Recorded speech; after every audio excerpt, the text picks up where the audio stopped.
ya, sallallahu alaihi wasallam. Kita sampai muka surat 251. Ya, muka surat 251 ya. Jadi kalau boleh kita semak buku masing-masing ya. Jadi harapnya sudah dah baca-bacalah sikit-sikit ya. Sekejap ya, Ustaz hantar mesej sekejap.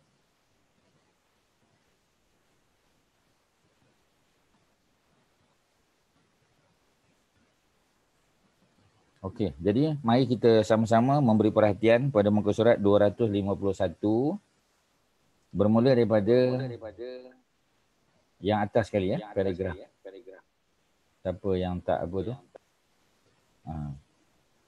Pasal dia berdengung bunyi dia ya. Sahabat Abu Hurairah ya. Sahabat Nabi yakni Abu Hurairah radhiyallahu anhu ya. RA itu radhiyallahu anhu. Maknanya dia seorang sahabat Nabi yang hidup sezaman dengan Nabi. Sahabat ni mesti hidup sezaman dengan Nabi. Ya, walaupun dia bertemu mungkin sekejap, walaupun dia bertemu sekali saja. Sekali saja seumur hidup dia bertemu sekali masa musim haji sebagai contoh. Ya, dia duduk di satu kawasan yang jauh daripada Mekah Madinah, tapi dia pernah jumpa Nabi masa musim haji. Ya, lebih kurang 2 bulan sebelum Nabi wafat. Itu pun masih dianggap sahabat. Walaupun Nabi tak melihat wajah dia. Sebab daripada 144,000 orang ya yang datang buat haji, 144,000 ya yang datang buat haji pada tahun yang ke-10 Hijrah, 2 bulan sebelum Nabi wafat. Ya, jadi tak semuanya Nabi melihat wajah mereka, tapi cukup mereka melihat wajah Nabi pun sudah dianggap sahabat. Macam Abu Hurairah, dia sempat dengan Nabi lebih kurang 4 tahun. 4 tahun. Ya. Pasal dia ni orang Yaman. Jadi orang Yaman, ya, dia masuk Islam lambat lah. Ya, masuk Islam agak lewat. Dan dia datang, masa dia datang ke Madinah tu, kebetulan Nabi tak ada. Ya, Nabi outstation, ya, kerana Nabi bawa para sahabat untuk berperang dengan orang Yahudi. Di satu tempat, nama dia Khaybar. Ya, nama tempat tu Khaybar. Jadi itu dalam sirah kita belajar ya, jilid yang ke-berapa tu, jilid yang ketiga ada cerita tentang peperangan Khaybar. Dan orang Islam menang ya, balik daripada Khaybar balik ke Madinah baru Nabi jumpa dengan Abu Hurairah. Ya, itu tahun yang ke-7 selepas hijrah. Nabi wafat tahun 11. Jadi tahun 7, 8, 9, 10, 11. Maknanya tak sampai 4 tahun, 3 tahun lebih saja. Ya. Dia bersama dengan Nabi. Itu pun ya, dia telah dilantik menjadi salah seorang pegawai ya, pegawai Nabi di Bahrain. Jadi Nabi hantar dia sebab Abu Hurairah ni dia boleh membaca dan menulis. Ya. Jadi kita kena faham bahawasanya bukan semua sahabat Nabi boleh baca dan tulis. Ya, kerana kemahiran membaca menulis itu bukan kemahiran masyarakat Arab. Arab ni kebanyakannya tak boleh baca, tak boleh menulis. Dia bukan budaya dia. Ya. Yang pertama kerana kita tahu bahawasanya Allah nak jaga Quran tu. Jadi kalau ramai yang boleh menulis, nanti ada banyak version Quran tu. Tapi oleh kerana yang menulis ni, yang boleh menulis ni, kita kata boleh dikira dengan jari. Ya, yang menulis wahyu ni lebih kurang 10 orang je. Abu Bakar, Umar, Osman, Ali, ya. Muawiyah bin Abi Sufyan, Zaid bin Sabit, ya. Kemudian Ubay bin Ka'ab, ada beberapa orang je, tak ramai. Ya, malah isteri-isteri Nabi pun sebahagian besarnya tak boleh menulis dan membaca. Ya, tapi mukjizat Quran ni semua orang boleh baca Quran walaupun dia buta huruf. Ya, sebab tu kita tengok di Pakistan, di India buta huruf.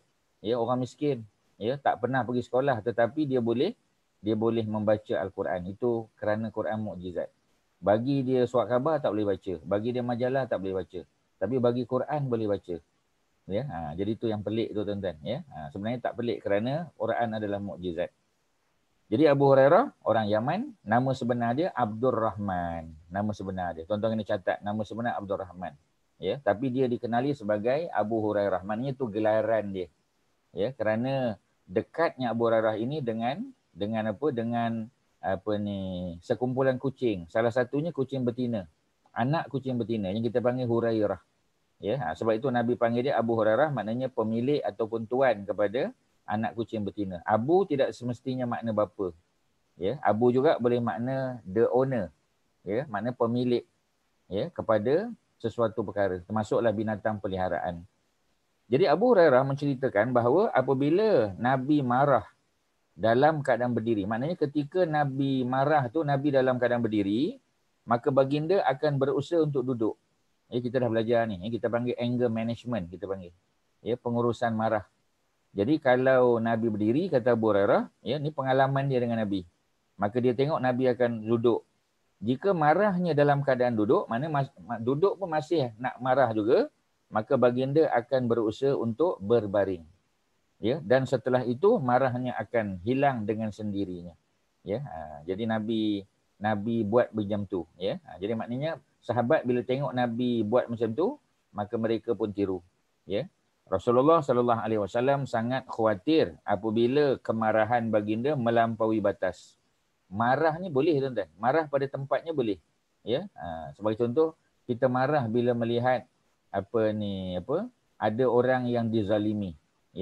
Orang yang kita panggil yang memiliki rumah sebagai contoh, rumahnya dirampas macam di Palestin kita kata. Tanah-tanah dia, rumah-rumah dia, ada geran pun, ada geran tanah lagi. Tetapi pihak Israel mereka mengemukakan dokumen palsu. Dia kata family Palestinian tadi, family dia ada yang telah menjual tanah tu. Dia bawa lah dokumen-dokumen palsu dia. Kalau bawa ke mahkamah pun, Palestin tadi tak boleh menang. Pasal mahkamah pun di bawah sistem dia yang kuasai. Jadi kalau dia punya hakim tu orang Arab Palestin pun, kadang-kadang orang Arab Palestin tu dah dirasuah ni. Jadi memang tak boleh menang. Bawa ke mahkamah tak boleh menang. Jadi nak buat macam mana? Jadi maknanya rumah mereka dirampas, diambil, diruntuhkan. Ladang mereka dirosakkan. Dan bila kita tengok, kita marah. Dan memang kita kena marah. Sebab sifat marah itu memang Allah letak dalam diri kita. Tetapi tidak boleh melampaui batas yang dibenarkan. Hal ini nampak jelas dalam doa Nabi. Ya Allah, aku adalah seorang manusia yang boleh marah. Maknanya Nabi Muhammad pun boleh marah. Ada potensi untuk marah sebagaimana manusia yang lain. Mana-mana Muslim yang pernah aku umpat. Bukan makna Nabi mengumpat, tak. Ni Nabi buat statement Nabi ni maknanya kalau ada. If any. Kalau pernah berlaku. Kalaulah pernah Nabi ni mengumpat orang, melaknat orang atau memukul seseorang, maka aku mohon engkau, wahai Allah, menjadikan semua itu sebagai doa daripadaku untuknya. Jadi perbuatan Nabi itu mengumpat ke, melaknat dan sebagainya, kalau Nabi pernah buat, Nabi kata, maka jadikanlah apa yang aku buat tu sebagai doa pula. Daripada laknat jadi doa rahmat, kebaikan. Daripada umpatan menjadi pujian. Dan sebagai pembersih bagiku. Pembersih maknanya kafarah. Dalam istilah agama kita panggil kafarah. Kafarah maknanya apa? Sesuatu yang kita buat yang boleh membersihkan dosa kita. Macam umrah lah. Dalam hadis yang sahih, Nabi sebut antara umrah dengan umrah yang lain. Al-umrah ilal umrah. Kita buat umrah 2 tahun lepas. Katalah habis COVID semua selamat, insya-Allah ada vaccination. Bulan 3, bulan 4 tahun depan kita pergi umrah lagi. Jadi waktu di antara 2 umrah yang kita buat, 2 tahun lepas sampailah tahun depan yang kita buat ni, ada 2 tahun lebih. Maka kalau ada dosa-dosa kecil di antara 2 waktu umrah tadi, Allah akan kafarahkan, Allah akan ampunkan. Maknanya 2 umrah itu menjadi sebab untuk Allah ampunkan dosa kita. Baina Jumu'ah ilal Jumu'ah, sama juga. Antara 2 Jumaat. Jumaat minggu lepas kalau kita solat Jumaat, kita tak boleh. Tapi kalau kata boleh, nanti minggu satu lagi kita buat. Kalau ada dosa di antara 2 Jumaat tersebut, mudah-mudahan Allah ampunkan. Dengan syarat tidak dilakukan dosa besar. Kalau dosa besar tak boleh. Dosa besar kena taubat. Dosa besar dia ada mekanisme dia. Dia ada exit plan yang berbeza. Tapi kalau dosa-dosa kecil yang bukan dosa besar, yang itu Allah boleh ampunkan, antaranya dengan berwuduk. Wuduk boleh. Gugur air daripada tubuh kita membawa bersama dosa-dosa kecil. Solat berjamaah sebagai contoh, solat fardu berjamaah. Kemudian 2 Jumaat tadi, Ramadan ke Ramadan, umrah ke umrah, semua itu adalah kafaratun. Lima bainahuma. ya, dia merupakan penghapus dosa di antara dua amalan tadi, ya. Umrah pertama hingga umrah kedua, ya. Jumaat pertama hingga Jumaat kedua. Apa ni, Ramadan pertama sampai Ramadan yang ke depan, macam itulah, ya. Jadi maknanya ada amalan-amalan tertentu yang Allah boleh ampun dosa. Ramadan lah antaranya yang mudah. Haji tak payah tanyalah, ya. Haji mabrur, tidak ada balasan bagi orang yang melakukan haji mabrur, ya, melainkan apa dia, ya, melainkan syurga, al-jannah, ya. Okey, seterusnya apa lagi? Nabi doakan sebagai pembersih yang dapat menyebabkan mereka dekat kepadamu, ya, liyuqarribuhum, ya, ilaika, supaya amalan yang mereka buat itu, ya, ataupun diri mereka itu didekatkan kepada Allah Subhanahu Wa Taala yaumal qiyamah, pada hari kiamat. Jadi maknanya untunglah kalau ada orang yang pernah dipukul oleh Nabi. Nabi tak pernah pukul orang. Kalau katalah ada orang yang dimaki hamun oleh Nabi, Nabi tak maki hamun, ya, kalau kata ada. Jadi beruntunglah orang tu, sebab Allah akan tukar, ya, apa yang Nabi buat tu kepada kebaikan, ya. Dan cerita Allah tukar dosa kepada pahala ni, ya, untuk manusia biasa pun ada juga. Ya, kita pernah tadabbur dulu dalam surah Al-Furqan, ya. Dalam surah Al-Furqan ada cerita, nanti kalau kita sampai bab dia kita cerita baliklah, ya. Bagaimana kesalahan yang dibuat oleh seorang manusia, dia taubat pada Allah, dia ganti dengan amal soleh, ya, dan amal-amal jahat itu, sayyiat itu akan diganti oleh Allah dengan kebaikan, ya. Kalau dulu dia buat maksiat, ya, Allah tukar maksiat itu kepada kebaikan pula, ya. Yang itu yang kita nak, tuan-tuan, ya. Kita buat jahat, buat kejahatan banyak macam-macam, tapi kalau kita betul-betul taubat minta ampun dengan Allah Subhanahu Wa Taala, maka Allah akan bagi satu package, apa dia, tukar kesalahan kita kepada kebaikan. Itu yang kita nak, tuan-tuan, ya. Sebab tu nanti jangan kita terkejut di syurga besok, ya, kita ataupun di mahsyar besok kita akan jumpa orang yang setahu kita dia ni jahat.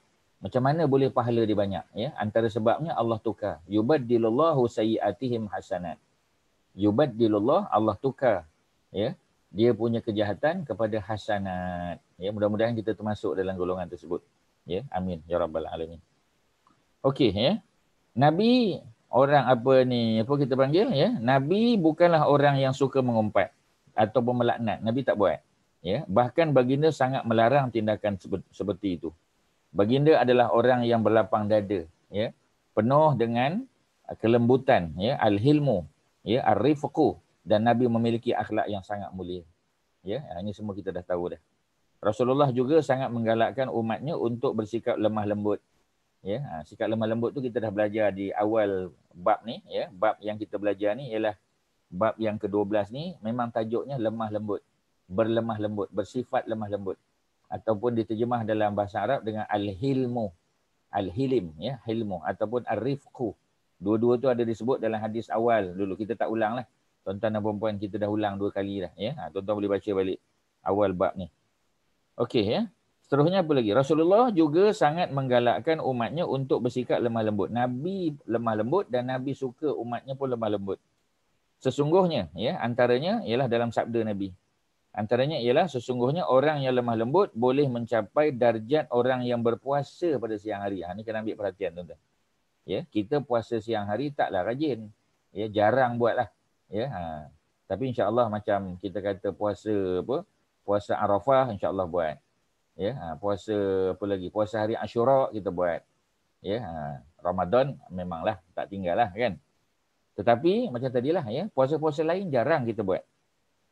Kemudian ibadah pada malam hari pun jarang bangun. Bangun malam tapi nak buang air kecil je. Lepas tu tidur balik. Ya.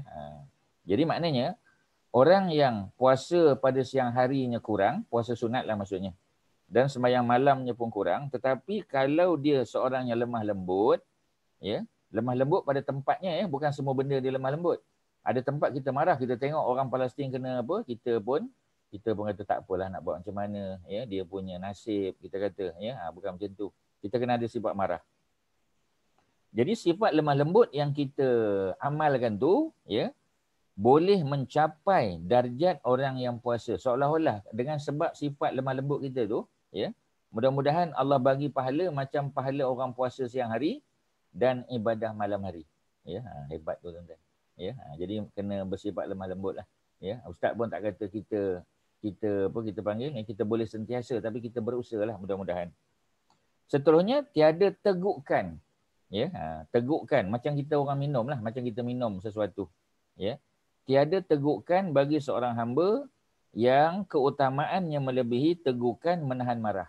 Kalau kita ibaratkan marah tu macam air, ya, jadi marah tu kita kena teguk, kita kena telan.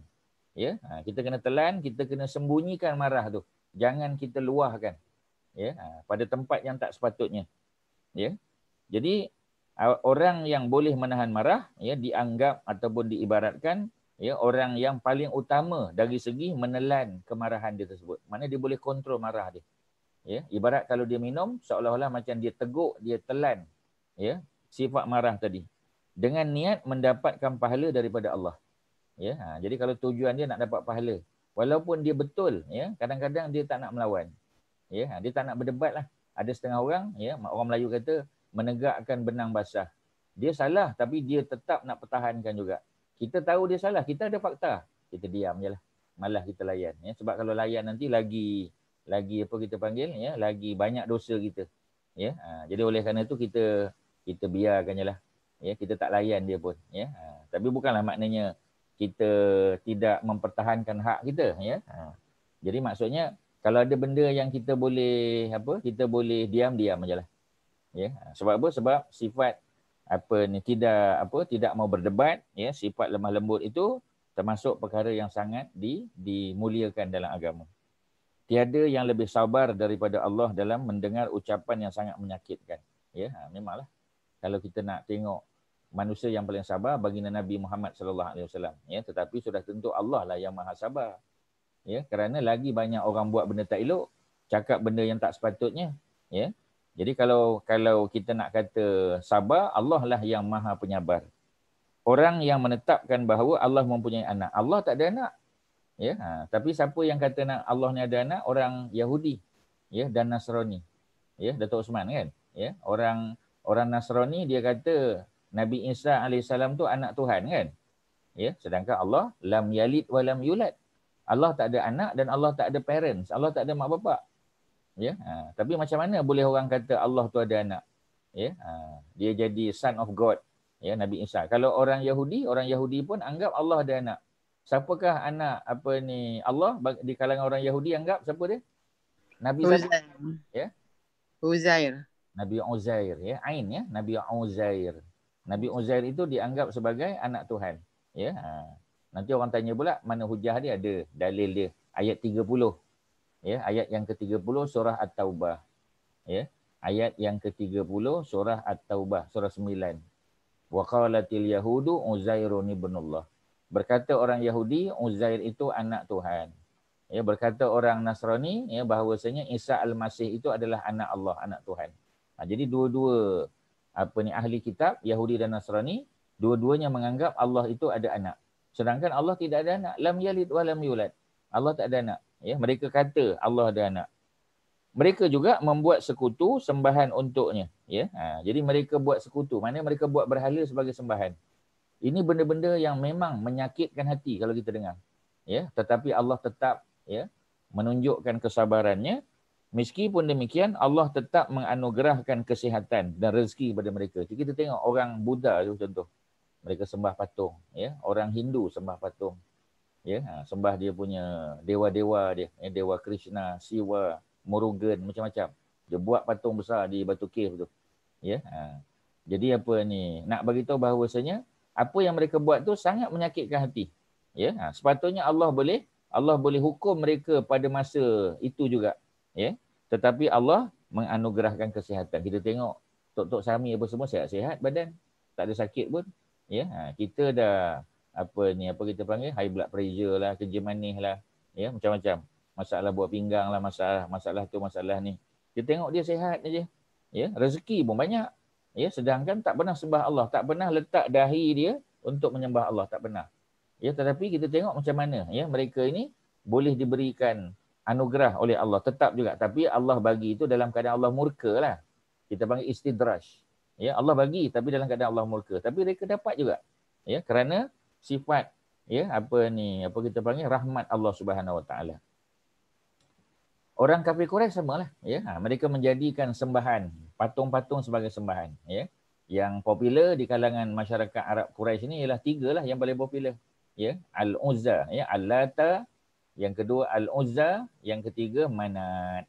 Ustaz dah bagi formula dia, LUM.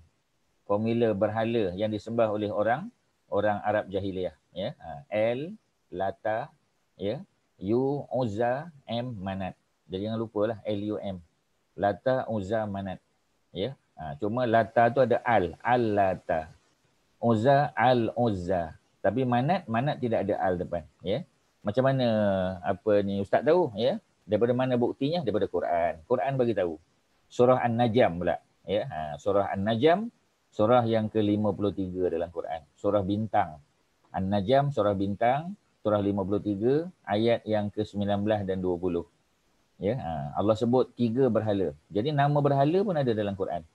Ya, nama berhala pun ada dalam Quran. Allah sebut sebab nak bagi tahu bahawasanya memang betul cerita orang Arab jahiliah sembah berhala tu bukannya cerita main-main, memang betul.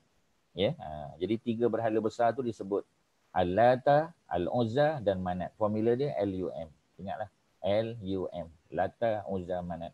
Ya, Ustaz ulang sekali lagi. Lata, Uzza, Manat. Cukup 5 kali dah ulang tuan-tuan. Ya, kalau tak ingat juga tak tahulah. Ya, salin. Ya. Okey, seterusnya apa lagi? Ya.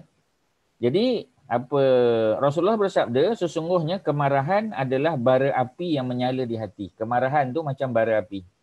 Tidakkah kamu memerhatikan tegangnya, ya, urat leher, otot-otot leher, urat leher lah, ya, dan merahnya mata orang yang sedang marah. Jadi apa ni, apa kita panggil, ya, merah menyala mata ni, ya, dengan suara tinggi, ya, dengan apa ni, tegang urat leher dia. Jika kamu mengalami hal itu, maka jika kamu dalam keadaan berdiri, berusahalah untuk duduk. Ya, seperti mana Abu Hurairah tadi cerita kan. Dia kata, aku setakat pengalaman aku dengan Nabi, aku tengok Nabi kalau marah, kalau Nabi sedang berdiri, Nabi akan duduk. Ya, dan kalau Nabi duduk, Nabi akan berbaring. Ya, di sini kena betulkan. Jika dalam keadaan duduk, berusahalah untuk berdiri. Tak, ya, salah tu. Berdiri bukan berdiri, berbaring. Tuan-tuan betulkan. Muka surat 252 tu, atas tu. Ya, jadi kalau tuan-tuan baca mukadimah ni sikit tadi, tentu tuan-tuan dah terperasan dah. Macam mana pula kalau marah ketika berdiri duduk, kalau dah duduk marah lagi berdiri balik, tak betul, ya. Kerana dia tak selari dengan hadis yang mula-mula kita baca tadi, cerita Abu Hurairah tadi. Jika kemarahannya terus berlanjutan, hendaklah kamu berwuduk. Ya, ini anger management lah ni. Ya, kalau tak ada air di situ, kita panggil, kita minta diri nak pergi wuduk. Ya, dengan menggunakan air yang dingin. Ya, kalau tak boleh juga mandi. Ya, bukti mandi itu siapa dia? Saidina Umar. Ketika mana dia datang, ya, setelah dia mendengar adik dia Fatimah. Umar ni ada adik nama Fatimah, macam nama anak Nabi juga. Tapi anak Nabi Fatimah binti Muhammad. Manakala adik kepada Saidina Umar, ya, Fatimah binti Al-Khattab. Memanglah, ya, dia adik-beradik, mesti nama bin bapak dia sama. Jadi Fatimah binti Al-Khattab dah masuk Islam. Dia dengan suami dia, ya, Sa'id bin Zaid. Suami dia siapa dia? Sa'id bin Zaid. Ya, ini salah seorang yang dijamin syurga, tuan-tuan. Ada 10 kan dijamin syurga. Ya, Umar, Abu Bakar, semua kita dah tahu dah. Salah seorang daripada mereka ialah Sa'id bin Zaid. Nombor 10, Sa'id bin Zaid. Beliau adalah suami kepada Fatimah binti Al-Khattab. Kedua-duanya masuk Islam. Ya, jadi bila mereka masuk Islam, maka, ya, yang berlaku ialah apa ni, Umar dapat tahu, ya.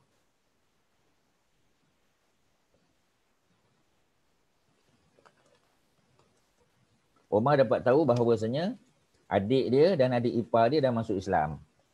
Jadi apa yang berlaku? Dia pun pergi bergegas ke rumah mereka, ya, dan nak apa kita panggil, ya, nak buktilah. Betul ke, ya? Jadi dia pun, ya, tolak pintu, masuk dalam, tengok adik dia, ya, Fatimah dengan Sa'id bin Zaid sedang mempelajari sesuatu lah, ya, sedang belajar Quran lah. Ya. Dan apa ni, ada guru pula di situ, ya. Guru dia ialah Khabbab bin Al-Arat. Khabbab bin Al-Arat seorang tukang besi, tapi belah malam, ya, ataupun belah petang dia mengajar Quran, ya. Jadi dia pun bersembunyi lah, ya. Tapi Fatimah dengan Said ya tak bersembunyi. Ya. Jadi bila Umar tengok Fatimah sedang memegang sesuatu, maka dia minta nak baca. Apa dia yang kamu nak baca? Fatimah tak benarkan. Ya. Sebab dia kata kamu ni najis. Najis kerana apa? Dia belum masuk Islam. Ya. Jadi akhirnya dia disuruh untuk mandi.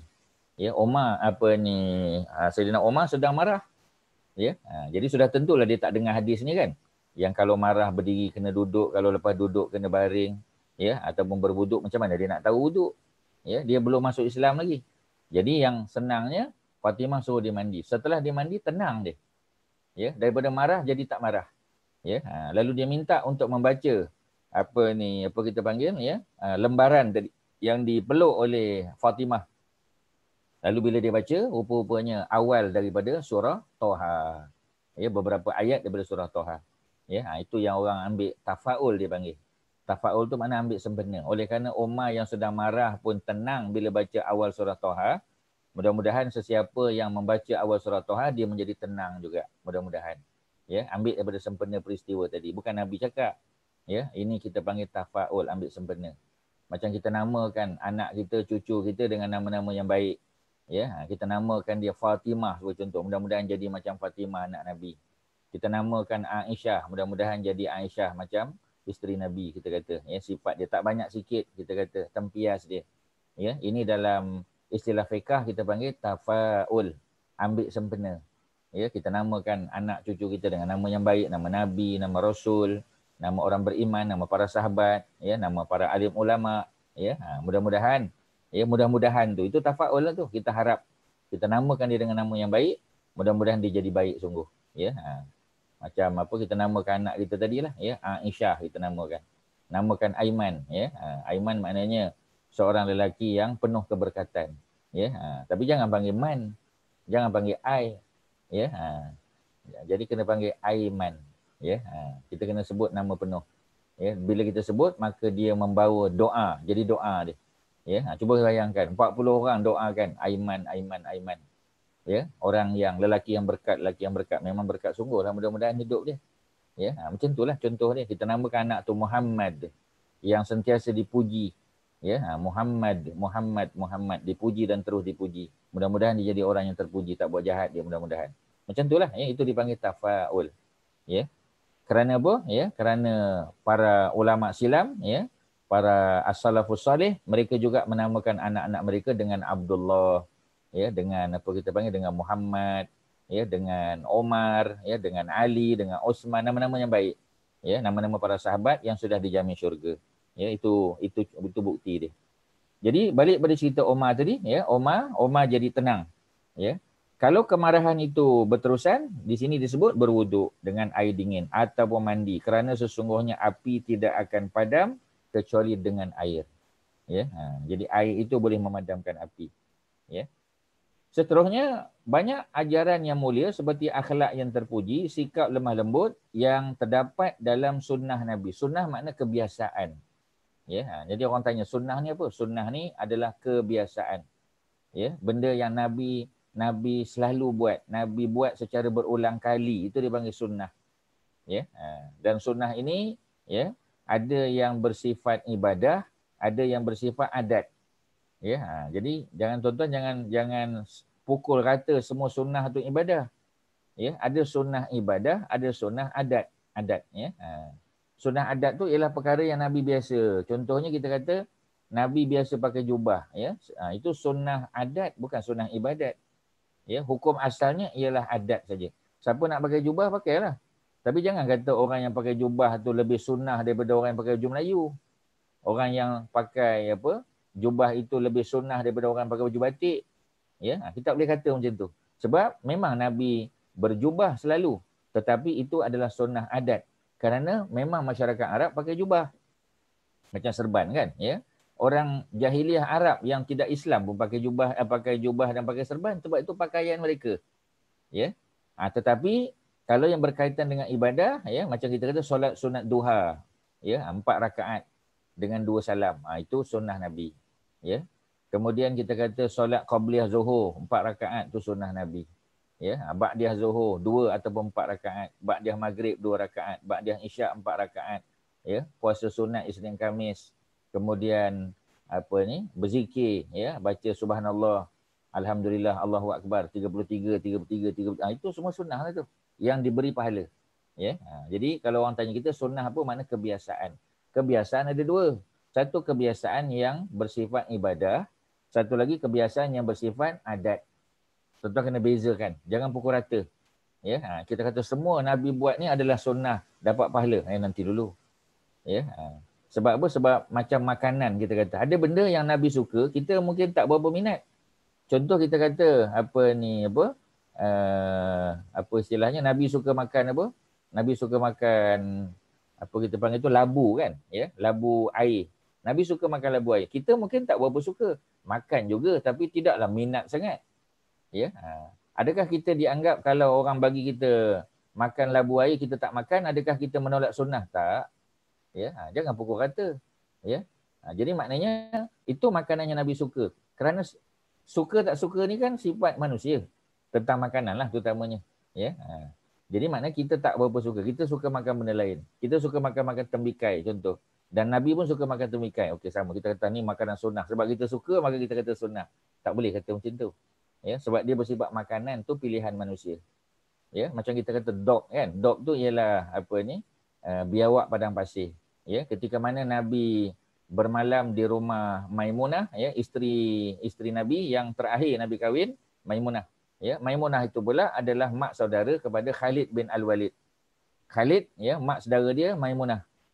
Jadi Khalid pun datang. Bila dia datang dia bawa biawak padang pasir tadi. Dia dah sembelih, ya, dia dah grill, dia bawa untuk jamu Nabi.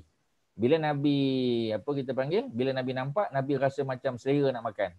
Nabi tak tahu apa bendanya. Nabi pun cubit sikit, ya. Maka Khalid kata, "Ya Rasulullah, ini dog." Nabi pun tak jadi ambil. Jadi bila Nabi tak ambil, Khalid pun tanya, "Haram ke benda ni?" "Haramun haza ya Rasulullah." Adakah benda ni haram? Nabi kata, "Tidak. Tapi kerana aku tidak biasa." Ya. Jadi kalau ada orang suka makan dog, ya, boleh tak kita kata dia menyalahi sunnah Nabi? Tak boleh, pasal dia berkait dengan makanan. Ya. Jadi yang berkait dengan makanan ni kena tengok dulu. Ya. Melainkan kita kata buka puasa dengan rutop, tu lain. Ya. Itu memang sudah jadi sunnah. Ya, berbuka puasa sebab Nabi sebut dalam hadis. Ya, Nabi kata sesiapa yang nak buka puasa maka berbukalah dengan rutop. Rutop tu ialah kurma yang basah. Kalau tak ada rutop maka berbukalah dengan tamar. Tamar tu apa dia? Kurma kering. Ya, yang dried, yang tadi yang masih basah, yang fresh tu.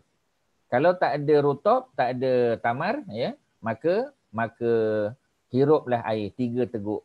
Ya, maknanya dia teguk juga air, tapi 3 juga. Kalau rutop pun 3 biji minimum. Kalau tamar pun 3 biji. Ya. Kalau minum pun dengan 3 kali teguk juga. Itu Nabi ajar. Dan ia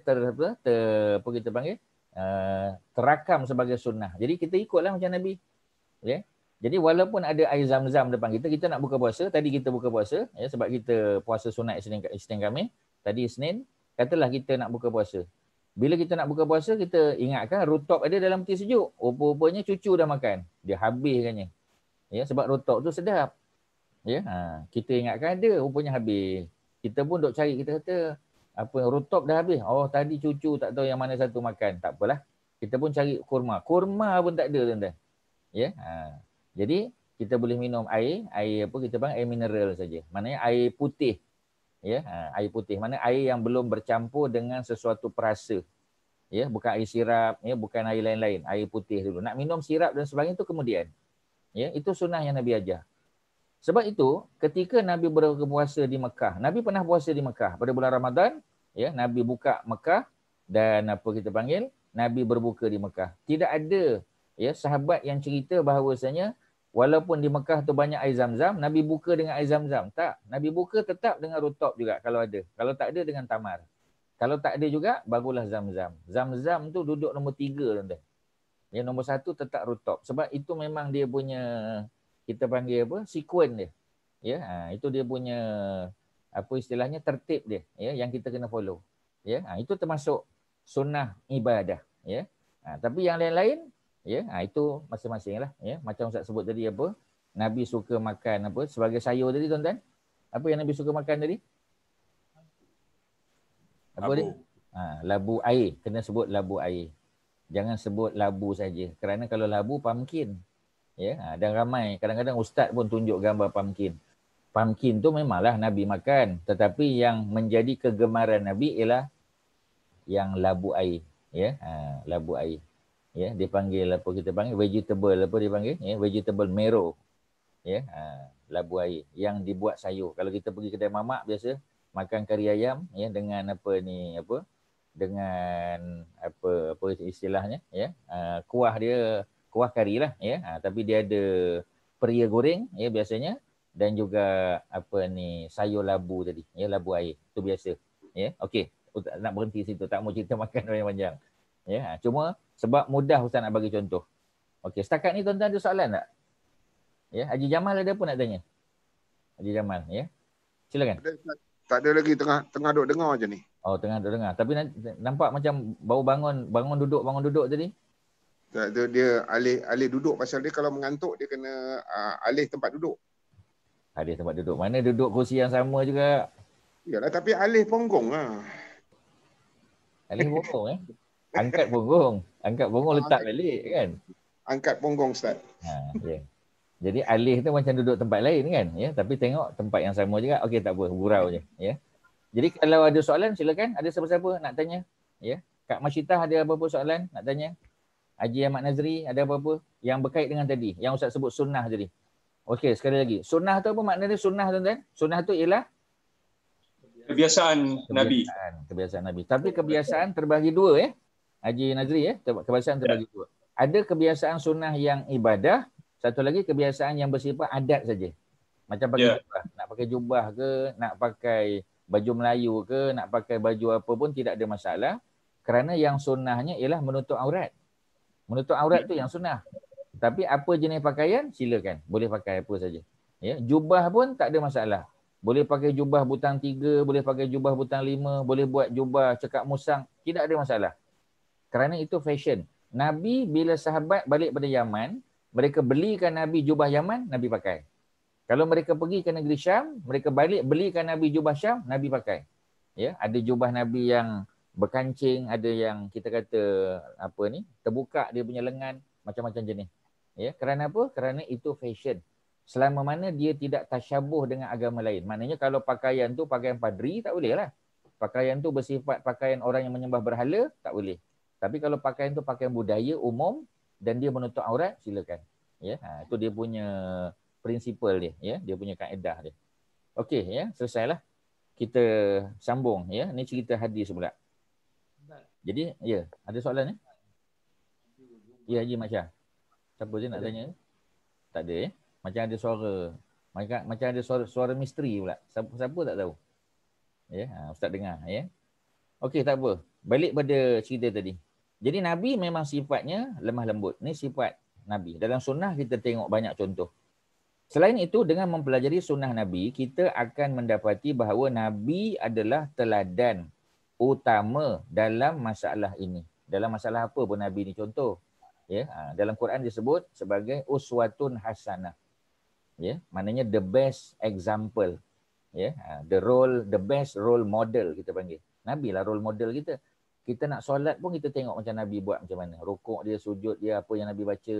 Ya, puasa Nabi pun sama. Buka puasa, Ustaz sebut tadi kan. Buka puasa, dah Nabi guna rutop, kita pakai rutop lah. Memanglah rutop tu mahal sikit. Tapi kalau kita ada kemampuan dan ada di pasaran tu ada available, ya, kita makan. Ya, itu yang terbaik. Ya, kerana sudah tentu dari segi saintifik, ya, ada dia punya scientific reasoning dia. Ya, Nabi tak sebut lah. Nabi tak katalah rutop ni lebih berkhasiat dari segi vitamin apa. Nabi tak cakap. Ya, tetapi itu kajian apa ni, apa kita panggil, ya, para pakar pemakanan lah. Ya, dietitian lah. Ya, mereka lah yang kena cerita. Ya, medical doctor lah kena cerita. Tetapi Nabi telah memberikan prinsip dia. Nabi suka. Ya. Melalui kitab hadis, kita juga boleh menemui bahawa Rasulullah sangat menggalakkan umatnya untuk menahan marah. Ini cerita menahan marah lagi. Ya, dan menjauhi sifat tersebut. Kita baca hadisnya agak panjang, ya. Tapi tuan-tuan apa ni kena perhati. Jangan tengok terjemahan, Ustaz terjemahkan. Tuan-tuan boleh catat saja. Waqad raghiba Rasulullah fi daf'il ghadab. Ya, waqad dan sesungguhnya. Waw tu dan, qad tu sesungguhnya. Raghiba Rasulullah fi. Ya, raghiba tu maknanya Nabi suka. Rasulullah ya suka pada apa? Daf'i. Daf'i itu menolak, menahan. Apa yang Nabi suka ditahan? Ghadab, kemarahan. Wa kazamihi. Ya, dua-dua tu samalah. Ghadab dengan kazam tu ya adalah apa ni merujuk kepada sifat marah. Ya, jadi Nabi suka kalau kita boleh tahan marah. Faqad ruwiya, tu betul kan? Baris dia salah. Bukan rawa. Faqad ruwiya. Ya, ruwiya. Ra baris depan. Ya. Waw ya. Ya tu hidup ada titik dua bawah. Bawah ya tu. Tuan-tuan tambahlah. Ya. Faqad ruwiya. Maka sesungguhnya telah diriwayatkan an Sulaiman daripada seorang lelaki, seorang sahabat Nabi namanya Sulaiman. Sulaiman ni bukan nama Arab tuan-tuan. Ya. Jadi kita boleh agak bahawasanya Sulaiman ini mungkin orang Iraq, ya, mungkin orang daripada utara, ya, maknanya kalau daripada negara Arab pun utara, dah sempadan negeri Syam, sebab Sulaiman adalah nama Hebrew. Sulaiman ni nama orang Yahudi, ya, Bani Israel. Nabi Sulaiman, ya, sebab tu Nabi Sulaiman bukan nama Arab, ya. Jadi kalau ada orang Arab nama Sulaiman itu maknanya nama yang diimport daripada bahasa lain, macam Maryam. Maryam bukan nama Arab, ya. Maryam tu nama mak kepada Nabi Isa. Dah tentulah mereka ini Bani Israel. Daud sama, ya. Nama siapa lagi nama-nama lain? Kita kata Ibrahim, ya. Ibrahim, Ishak, Ismail, itu semua bukan nama Arab. Memanglah ada orang Arab nama tu, tapi asal-asalnya bukan nama Arab. Ya, macam kita sebut dulu. Tuan-tuan ingat tak lagi yang Ustaz sebut? Daripada 25 Rasul, hanya 3 saja yang berbangsa Arab. Selain daripada Nabi Muhammad, ada 2 lagi kan? Yang berbangsa Arab. Ada 3 je daripada 25 tu. Tuan-tuan ingat tak siapa lagi 2 selain daripada Nabi Muhammad? Ingat tak? Ya. Tuan-tuan, siapa dia? Nabi Hud. Nabi Hud. Nabi Saleh. Nabi Saleh. Ya, betul. Ya, Datuk. Ya, 2. Nabi Hud, ya, yang berada di Yaman, dan Nabi Saleh. Nabi Saleh berada di utara Madinah. 2 saja yang berbangsa Arab. Campur dengan Nabi Muhammad, 3. Yang lain semua bukan Arab. Sama ada mereka ini berbangsa Bani Israel, sama ada mereka ini berbangsa Iraq, ya, orang Babylon, macam Nabi Ibrahim, Babylon. Nabi Ismail pun Babylon, ya. Ishak pun sama juga Babylon.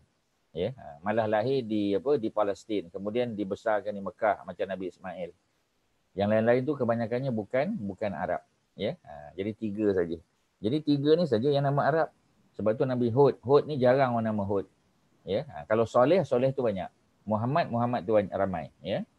Jadi balik pada cerita tadi, Nabi suka, ya, kalau seseorang itu boleh menahan kemarahan dia. Riwayat daripada seorang sahabat Nabi namanya Sulaiman bin Surat, ya, Sulaiman bin Suradin, Surat. Radhiyallahu anhu menunjukkan dia sahabat Nabi. Radhiyallahu anhu tu mudah-mudahan Allah redha pada dia. Qala, dia berkata, istabba rajulani. Dia cerita pengalaman dia. Dia kata istabba, ya, rajulani. Ada 2 orang lelaki, rajulani, 2 orang lelaki, istabba, ya, yang kita kata bertengkar lah. Ya, mereka berdua ni bertengkar dan mencemoh, ya, satu sama lain. Ya. Kemudian apa kita panggil, ya, indan Nabi SAW. Masa tu Nabi tengok, Nabi jauh dari situ. Tapi Nabi dengarlah, ya, Nabi dengar tengok 2 lelaki ni sedang bertengkar, ya, mencemoh satu sama lain. Tiba-tiba faja'ala ahaduhuma, ya, yaghdabu. Maka, ya, salah seorang daripada 2 lelaki tadi, salah seorang mula yaghdab, dia mula marah. Ya. Wa yahmarru wajhuhu. Betul kan? Wajhuhu. Baris dia salah tuan-tuan, ya. Mungkin buku ni tak ada orang check kot, ya, tak ada dia punya proofreader dia. Ya, jadi ustaz betulkanlah baris dia tu. Ya. Jadi muka dia, wajah dia jadi merah. Yahmarru maknanya merah. Ya. Kemudian watantafikhu audajuhu pun baris salah juga. Ya. Jadi dia punya audash ni, dia punya urat leher ni. Ya, urat kita kat leher ni, ya. Dia punya otot-otot ni jadi tegang. Ya, sebab orang marah ni memanglah kita tengok nampak marah. Ya, dia punya urat tu tegang nampak. Fa nazara ilaihi Nabi SAW. Nabi tengok aja daripada jauh. Ya, faqala, Nabi pun berkata, ya. Nabi berkata kepada salah seorang daripada kedua-dua tadi. Ya, yang tak marah tadilah. Ya, yang marah tu memang orang marah ni susah kita nak tenangkan ni tuan-tuan. Ya, kita nasihat tak mendengar kita. Ya. Jadi yang seorang yang tak marah tu Nabi kata, inni la a'lamu kalimatan ya law qalaha la zahaba anhu za. Jadi Nabi kata, aku tahu satu kalimat, la a'lamu aku tahu kalimatan satu kalimah ya law qalaha kalaulah kawan kamu tadi cakap, dia lafazkan perkataan ini, la zahaba anhu za, maka pergilah, hilanglah daripada dia perasaan marah tadi. Ya. Apa perkataan dia? A'udzubillahi minasyaitonirrajim. Senang je tuan-tuan. Kita pun dah hafal dah. A'udzubillahi minasyaitonirrajim. Ya, ini isti'azah dia panggil. Ataupun ta'awuz. Ya. Lafaz isti'azah ataupun ta'awuz. Lafaz dia a'udzubillahi minasyaitonirrajim. Nama dia isti'azah. Ya, macam kita sebut, ya, kalau orang Indonesia selalu sebutlah, mari sama-sama kita memanjat syukur kepada Allah dengan menyebut hamdalah. Apa dia hamdalah? Alhamdulillah. Hamdalah tu ialah alhamdulillah. Mari kita bertasbih, subhanallah. Mari kita bertakbir, Allahu akbar. Ya, tu cerita dia. Jadi mari kita beristiazah, a'udzubillahi minasyaitonirrajim. Ya, itu nama dia. Selalu kita tahu sebutan dia tapi kita tak tahu nama dia. Orang tanya kita, apa a'udzubillahi minasyaitonirrajim ni apa dia? A'udzubillah lah, ya. Apa dia? Ya, itu dipanggil isti'azah. Isti'azah dengan zal, isti'azah. Ya. Kalau bismillah tu dalam bahasa Arab kita panggil basmalah. Nama dia basmalah. Bunyi dia bismillahirrahmanirrahim. Ya, isti'azah a'udzubillahi minasyaitonirrajim. Senang je. Ya, kalau kita nak marah tu tuan-tuan, sebut a'udzubillahi minasyaitonirrajim. Kerana marah ni berkait dengan syaitan. Ya, syaitan yang direjam, yang dilaknat oleh Allah Subhanahu Wa Taala. Ya. Faqama ila rajul, maka salah seorang daripada lelaki tadi dia pun pergi ke kawan dia. Ya, faqama ila rajul rajulun, ya, rajulun. Jadi salah seorang daripada dua tadi dia pun pergi kepada kawan dia yang marah tadi. Mimman sami'an nabi, ya. Jadi orang yang dengar daripada nabi tadi, dia pergi jumpa kawan dia yang marah tadi. Faqala, dia kata, hal tadri ma qala Rasulullah ya anifan. Kau tahu tak apa yang nabi baru cakap tadi? Kau tahu tak? Ya, yang baru kejap tadi, ya, anifan, baru sekejap tadi. Qala la, dia kata mana aku dengar, aku tak tahu, ya. Qala, kata dia, laqad qala, sesungguhnya nabi telah berkata, nabi bagi nasihat. Nabi kata, ini sesungguhnya aku la a'lamu, aku sangat tahu, kalimatan, satu kalimah, lau qalaha, kalau sesiapa bercakap melafazkan perkataan tadi, kalimah tadi, la zahaba anhu za, maka hilanglah daripadanya apa ni sifat marah tadi. Senang je tuan-tuan. Auzubillahi minasyaitonirrajim. Itu rupanya. Selain daripada kita berdiri duduk, duduk baring, kemudian ambil wuduk, ya. Maka auzubillahi minasyaitonirrajim tu. Itu paling mudah tuan-tuan, ya. Auzubillahi minasyaitonirrajim. Auzu, aku berlindung billah, kepada Allah, minasyaiton, daripada syaitan, ar-rajim. Ar-rajim maknanya yang direjam. Apa makna yang direjam? Yang dilaknat. Bukan makna yang dibaling dengan batu ke dibaling, bukan. Makna ar-rajim tu al-mal'un, yang dilaknat. Siapa yang laknat dia? Allah lah. Ya, syaitan ni Allah laknat dia. Ya, macam iblis jugalah Allah laknat dia.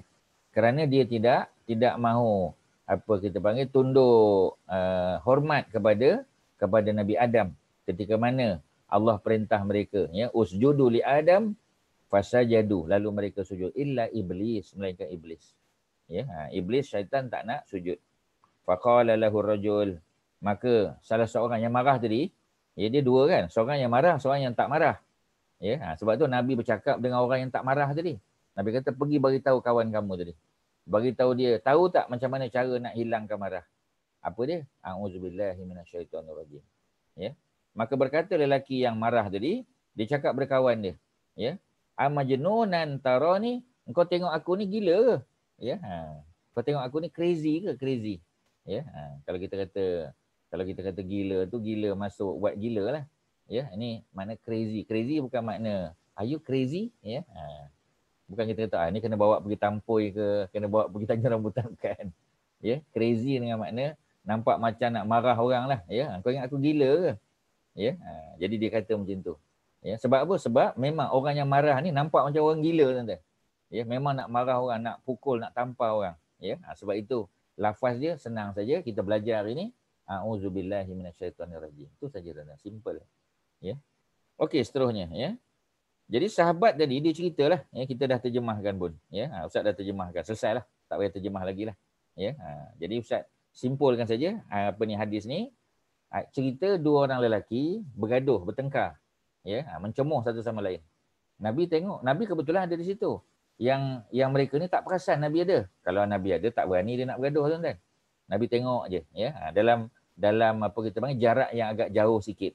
Ya, kemudian Nabi mendekat. Ya, itu yang Nabi jumpa dengan salah seorang dia yang tak marah tadi. Ya, Nabi pun bagi tahu. Kau tahu tak, ya? Aku tahu sesuatu kalimah yang kalau kita baca, ya, perasaan marah itu akan hilang dengan cepat. Maka dia pun tak tahu, Nabi pun ajar. A'udzubillahi minasyaitonirrajim. Lelaki yang tak marah tadi pergi kepada yang marah, dia pun cakap, kau tahu tak apa Nabi sebut tadi? Orang tu pun terkejutlah, rupanya ada Nabi kat situ. Ya. Dia pun bagi tahu, Nabi bagi tahu kita, kalau nak marah tu hilang, maka bacalah isti'azah ataupun ta'awuz. Dia ada dua nama dia, isti'azah. Satu lagi ialah ta'awuz. Dua-dua makna sama. Ya, ta'awuz. Ta'ain wawzal. Ta'awuz. Satu lagi isti'azah. Itu dua istilah dia tuan-tuan. Tuan-tuan boleh Google je lah tengok. Ya, isti'azah ataupun ta'awuz. Dia punya makna dia tadilah, ya, minta lindung kepada Allah. Sebab minta lindung tak ada tempat lain kepada Allah. Ya, kepada Allah saja tempat berlindung. Kepada Allah tempat kita melarikan diri. Melarikan diri daripada kejahatan menuju Allah. Ya, bukan lari jauh daripada Allah, ya. Lari pergi dekat dengan Allah. Ya, mendekatkan diri dengan Allah dengan zikir, dengan solat, dengan wuduk, ya, dengan selawat, doa dan sebagainya. Okey, selesailah tu cerita dia, ya. Sambung muka surat 253. Kalau tuan-tuan ada soalan boleh tanya. Kak Wan ada soalan? Kak Wan? Ada apa? Tak ada, ya. Okey, orang lain? Kak Azizah, ya. Tak nampak Kak Azizah tu, ya. Apa Tan Sri, Nizam ada apa-apa nak tanya ataupun nak share? Tuan-tuan mungkin ada dengar kuliah daripada tempat lain, tuan-tuan nak share boleh. Tak ada masalah, ya. Apa ni? Siapa nak tanya silakan. Ya, apa Kak Kelly ada apa-apa soalan? Ya. Haji Yahya ada soalan? Kak Mai ada apa-apa nak tanya, nak share? Bukan mesti tanya, share boleh. Tuan-tuan mesti ada dengar daripada tempat lain punya kan? Dengar daripada Ustaz Somad ke, ya. Ustaz Somad pun bila lah dalam YouTube tu tengok muka dia je. Ya, memang bagus dia, ya. Ada banyak poin yang bagus. Pengalaman dia berdakwah yang kita boleh ambil lah. Ya, ada banyak penceramah dalam YouTube tu, ya. Tak sempat kita nak tengok kadang-kadang, ya, sebab banyak sangat. Tengok sikit jadilah, ya. Alhamdulillah, sambil-sambil makan kan.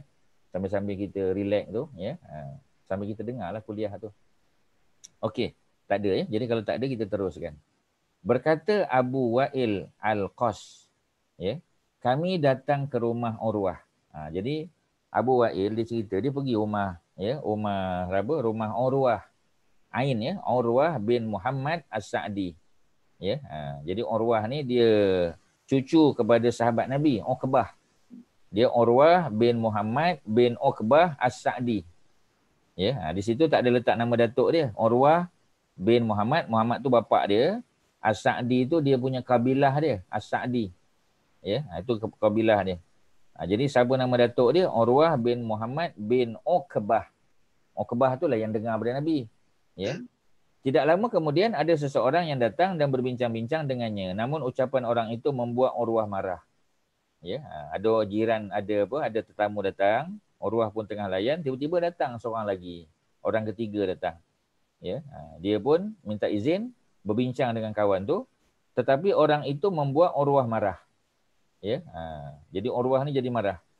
Kemudian Urwah pergi sekejap untuk berwuduk. Sebab dia marah, dia belajar daripada datuk dia. Datuk dia kata, aku tengok Nabi dulu, ya. Kalau marah, berdiri, duduk. Kalau duduk, baring. Kalau tak boleh, ambil wuduk. Ya, kalau tak boleh juga, mandi. Ya.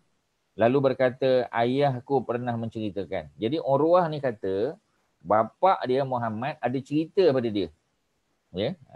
Apa cerita bapak dia? Bapak dia cerita sebuah hadis daripada datuk dia. Datuk dia maknanya Uqbah lah. Yang cerita siapa dia? Muhammad cerita daripada Uqbah. Uqbah tu datuk Urwah. Muhammad tu bapak Urwah. Boleh tuan-tuan, ya? Urwah bin Muhammad bin Uqbah. Uqbah tu datuk dia. Uqbah tu lah yang dengar daripada Nabi. Ya, nanti Uqbah tu cerita pada anak dia Muhammad. Muhammad pula cerita pada anak dia Urwah, ya, ataupun cucu kepada Uqbah tu. Ini cerita hadis macam tu lah. Dia dengar daripada bapak dia dengar daripada datuk dia yang dengar daripada Nabi. Ya, ini kita panggil sebagai perawi hadis. Perawi maknanya orang yang meriwayatkan hadis tu. Ya. Jadi apa kata dia? Datukku menceritakan bahawa Nabi pernah bersabda. Ya, ini riwayat apa ni Al-Bukhari juga. Tadi yang kita baca hadis yang panjang tu pun riwayat Al-Bukhari Muslim. Itu hadis kuat, ya, hadis muttafaqun alaihi. Ya, hadis yang diriwayatkan oleh Imam Al-Bukhari dan Imam Muslim, dua orang tokoh besar dalam bidang hadis. Yang kita nak baca ni pula ini riwayat Al-Bukhari juga dan Abu Daud. Ya. Apa Nabi kata? Nabi kata innal ghadab. Inna sesungguhnya al-ghadab kemarahan. Ya, minasyaitan. Marah itu satu sifat syaitan. Ya, datang daripada syaitan. Syaitan yang bisik sebenarnya. Ya. Wa inna syaitan dan sesungguhnya syaitan itu khuliqa dicipta minan nar daripada api. Semua kita tahu syaitan dicipta daripada api. Kalau malaikat daripada cahaya. Manusia daripada turab, ya, daripada tanah. Ya. Jadi oleh kerana dia dicipta daripada api, maka wa innama, ya, tudfi'un nar bil ma. Ya. Bahawasanya tudfi'un nar, kamu boleh padamkan an-nar. Baris dia pun salah. Ya, bukan an-naru, an-nara. Ra tu balik fathah, baris dia. Ya, baris atas. Wa innama tudfi'un nara, ya, dan bahawasanya engkau boleh padamkan api itu bil ma, dengan air. Ya, dia balik pergi pimai-pimai tang tu je tuan-tuan. Ya, kalau masa marah berdiri duduk, kalau duduk baring ataupun berwuduk, ya, ataupun mandi. Wuduk dan mandi berkait dengan air. Ya.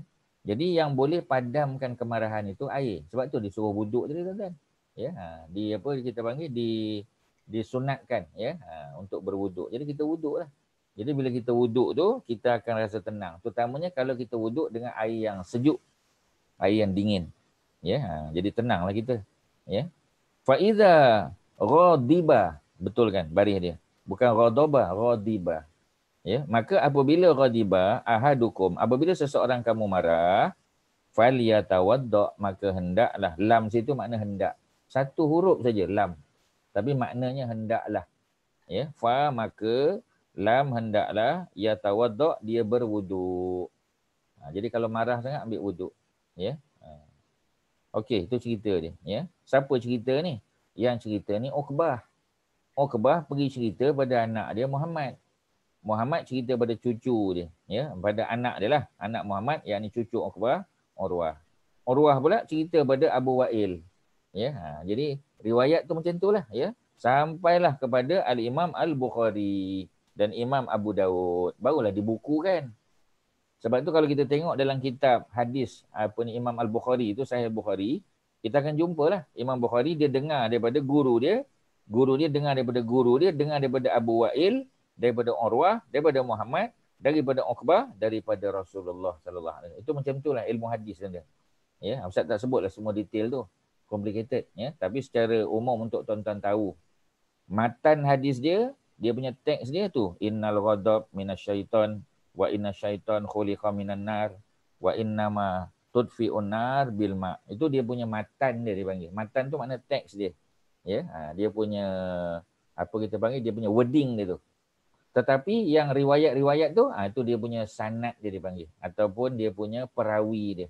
Ya, siapa perawi dia tadilah Abu Wa'il, Urwah, Muhammad, Uqbah. Itu dia punya perawi dia. Ya. Okey, selesailah itu cerita dia. Kemudian, ya, di bawah itu wa an Abi Hurairah radhiyallahu anhu. Hadis daripada Abi Hurairah. Abi Hurairah saya dah sebut tadi kan, dia berasal daripada negara Arab. Daripada mana tuan-tuan? Yaman. Ya, daripada Yaman. Jangan salah lagi lah, Abu Hurairah Yaman. Ingat tak nama sebenar Abu Hurairah tadi? Abdul Ya. Rahman. Siapa nama dia? Abdul Rahman. Ya. Jadi ingatlah nama dia Abdul Rahman. Ya. Jadi apabila apa kita panggil, kita sebut Abdul Rahman, kita tak tahu Abdul Rahman mana. Yang kita kenal Abdul Rahman ni Abdul Rahman bin Auf.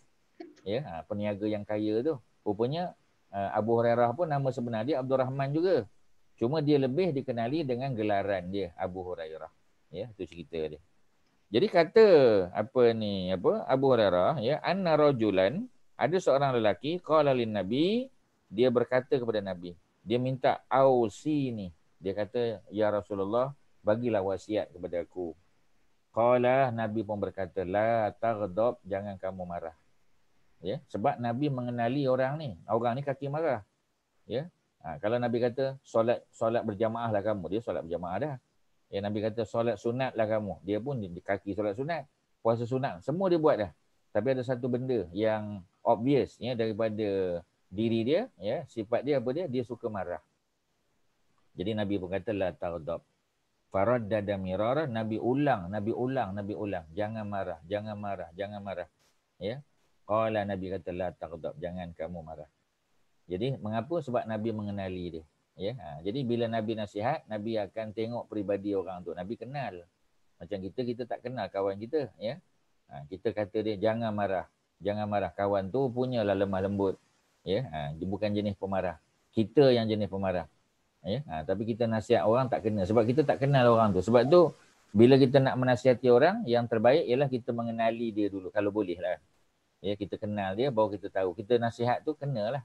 Tapi kalau kita tak kenal dia, kita tak tahu minat dia, kita tak tahu dia duduk kat mana, apa latar belakang dia, susah sikit lah kita nak nasihat. Secara umum boleh lah. Ya. Okey, ya, selesai di situ. Ini pun dari riwayat Al-Bukhari juga. Jika Rasulullah melarang sahabatnya melepaskan marah, maka sahabat dengan sendirinya memahami bahawa larangan Rasul itu sebagai usaha Rasulullah dalam mencegah kemungkaran. Ini sebenarnya dakwah ni. Bila kita suruh orang tahan marah, kita suruh orang tu jangan marah, kontrol marah dia, ya, anger management tadi, ya, manage dia punya anger, maka sebenarnya kita sedang diajak untuk melakukan pencegahan kemungkaran. Ya, kita ni sedang dakwah ni, ajak orang supaya jangan buat mungkar. Ada seorang sahabat datang kepada Rasul. Dia berkata kepada Nabi, ya Rasulullah, berilah aku wasiat, ausini. Rasul ya menjawab, jangan kamu marah, macam tadilah. Sahabat tersebut termenung memikirkan pentingnya ucapan Nabi dan dia membuat kesimpulan bahawa kemarahan adalah sumber segala bentuk kejahatan. Ya, memang betul, ya. Jadi bila kita bila kita tengok balik, kita nilai balik, memang betul, ya. Marah ini salah satu daripada bentuk kejahatan kemungkaran. Seorang sahabat Nabi, ya, Jariyah bin Qudamah, menceritakan bahawa ada seorang datang menghadap Rasul dan berkata kepadanya, wahai Rasul, ucapkanlah sesuatu kepadaku dan aku harap ucapanmu itu singkat. Ya, dia tak mau dengar panjang-panjang sangat. Ya, dia lepas je ke Nabi. Dia kata, Rasulullah biar singkat padat lah. Ya, supaya aku selalu tersedar. Kalau panjang-panjang nanti aku lupa pula. Rasul pun menjawab, janganlah kamu marah. Rasul mengulang-ulang ucapan itu. Ini riwayat daripada Imam Ahmad, ya, daripada Ibnu Hibban. Hadis-hadis yang dihuraikan di atas sebahagian besar mengandungi anjuran untuk bersabar, ya, dan berlemah lembut terhadap sesama manusia. Ya, kemarahan mesti dijauhkan sejauh yang mungkin kerana kemarahan akan memberi kesan negatif kepada kesihatan tubuh. Yang betul, tuan-tuan. Kalau kita marah-marah ni, kita punya blood pressure pun naik, tuan-tuan. Ya, kita marah orang, ya. Jadi nak kena tenang-tenangkan diri, banyak selawat lah. Ya. Ustaz pun kadang, ya, kita bolehlah nasihat orang, tapi kadang-kadang kita pun macam tu juga. Tapi kita usahalah. Ya, kita usaha. Ya. Mudah-mudahan Allah jaga kita supaya dapat kontrol marah kita. Ya, sebab bila kita marah tu memang, ya, kita kata blood pressure memang naik lah. Ya. Kemudian jiwa jadi kacau, ya. Dan masyarakat pun terganggu juga. Sebab kita bergaduh, suami isteri, ya, jiran dengar pun tak beronok. Anak cucu pun malah nak datang jumpa kita. Ya, pasal dia kata atuk ni, ya, dia tanya. Nak datang tu dia call dulu. Dia tanya pembantu rumah. Ya, dia kata macam mana Datuk? Macam mana condition ni sekarang ni? Present condition ni. Dia marah ke dia okey? Dia okey. Okey, mood dia baik. Okey, baru datang cucu. Ya, kalau tengok Datuk tu tengah marah, dia kata tak apalah, bagi tenang dulu. Ya. Jadi ada gangguan kepada masyarakat. Pada jiwa orang tu pun sama. Dalam hadis di atas, ya, disentuh bahawa sumber kemarahan adalah pujuk rayu syaitan, bisikan syaitan, waswasah daripada syaitan. Syaitan yang pujuk, tuan-tuan. Ya, syaitan yang merayu kita. Sehingga di samping kemarahan mempunyai kesan negatif bagi kehidupan manusia, ya, baik di dunia, ia juga akan merugikan kehidupan seseorang di akhirat, rugi kita. Pasal bila kita marah tu, kita akan keluar perkataan yang tak sepatutnya. Kita maki hamun dia, kita kata kau ni asal daripada mana, ya. Tak kenang budi, ya. Kacang lupakan kulit. Masa kau susah dulu aku tolong kau tak ingat ke, ya. Dia semua timbul, dia ungkit balik. Bila kita ungkit, amalan-amalan baik kita habislah tuan-tuan. Rugi. Ya. Sebab tu amalan-amalan yang kita buat jangan ungkit. Dan jangan sakiti hati orang yang kita pernah tolong tu. Ya. Kita pernah tolong seseorang 5 tahun yang lalu, ya. Dan orang tu sekarang dah berjaya dah. Kita kata alah, ya, ini orang ni dulu aku yang tolong. Rugi kita tuan-tuan, pahala habis. Kerana kita ungkit, ya. Dan kita sakitkan hati orang tu pula, ya.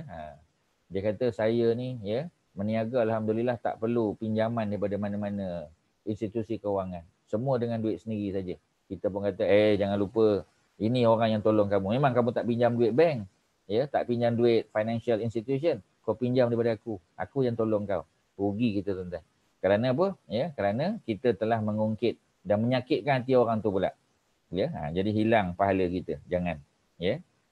Jadi rugi dunia, rugi akhirat. Oleh itu Allah memerintahkan setiap Muslim agar selalu memohon perlindungan kepada Allah daripada godaan syaitan. Allah berfirman dalam surah Al-A'raf. Ya, di hujung bab ni, ya, ada ayat daripada suratul A'raf. Ya, ayat yang ke-36. Suratul A'raf surah yang ke berapa? Al-A'raf surah yang ke-7. Ya, dalam Quran surah ke-7 ayat yang ke-36. Auzubillahi minasyaitonirrajim. Wa imma yanzaghannaka minasyaitani nazghun. Ya, nazghun. Nazghun tu ialah gangguan. Ya, benda yang diganggu. Maknanya syaitan lah ganggu kita. Minasyaitan. Jadi syaitan ini, ya, kerja dia ialah mengganggu manusia. Jadi wa imma, dan jika syaitan itu, ya, mengganggu, yanzaghannaka, kalau syaitan ganggu kamu, ya, dengan nazrun, dengan satu gangguan, maka Allah kata apa? Fasta'iz billah. Fasta'iz itulah isti'azah. Ya, fasta'iz, maka, ya, itu fi'il amal, itu perintah, command form. Maka minta lindunglah billah, kepada Allah. Ya, minta lindung kepada Allah. Lindung kepada Allah. Bukan lindung dengan Allah. Jangan terjemahkan ba tu dengan makna dengan, ya.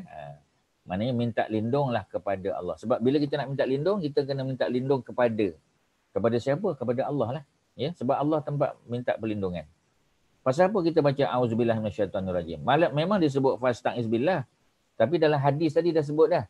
Ya, bukan sebut auzubillah saja. Lengkap. Sebab Nabi dah ajar. Auzubillahi minasyaitonirrajim. Kalau sebut auzubillah saja pun tak salah. Tetapi sebab ada hadis-hadis lain, ya, yang menyokong tadi, hadis Sahih Bukhari tadi, yang menyokong bahawasanya marah itu daripada syaitan, dan syaitan itu, ya, dicipta daripada api. Tidak ada yang boleh memadamkan api melainkan dengan air, kan. Macam mana kita nak lafaz pada orang yang marah, dua orang tadi yang bergaduh tadi, ya, kan Nabi ajar a'udzubillahi minasyaitonirrajim. Jadi kita boleh baca lengkap walaupun disebut fasta'iz billah, lafaz dia a'udzubillahi minasyaitonirrajim. Innahu huwas samiul alim. Sesungguhnya dia adalah Allah yang Maha mendengar dan Maha mengetahui. Ya, selesailah bab yang ke-12 ini berkaitan dengan lemah lembut, tuan-tuan. Ada apa soalan? Silakan. Ada apa nak tanya? Ya. Di hujung perbincangan ni ada 10-15 minit boleh tanya. Assalamualaikum Ustaz. Waalaikumsalam warahmatullahi. Ya, Haji Azhan.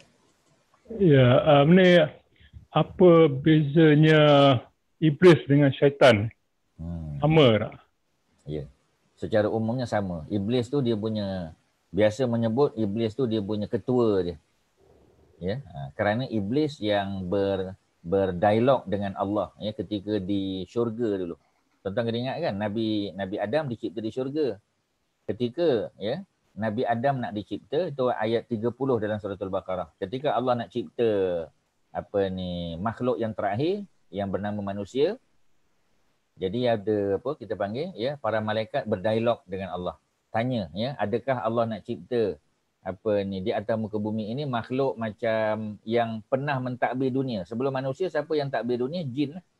Ya, golongan jin yang mentadbir dunia. Dan mereka bergaduh sama sendiri, menumpahkan darah, buat kerosakan. Ya, ayat 30 surah Al-Baqarah. Kemudian Allah kata, ya, aku tahu apa yang kamu tak tahu. Ya, sebab tu bila Adam dicipta, Allah jadikan Adam itu ya ada kemahiran untuk belajar. Ya, dan Allah ajarlah Nabi Adam tentang benda-benda, nama-nama dan sebagainya kan. Setelah Adam banyak mengetahui ilmu pengetahuan, Allah pun tanya pada malaikat. Ya, Allah tanya malaikat, tahu tak nama ni? Tahu tak ni? Tahu tak ni? Malaikat tak tahulah. Pasal Allah tak ajar malaikat, Allah ajar Nabi Adam. Nabi Adam pun jawab. Kan Allah kata, betul tak?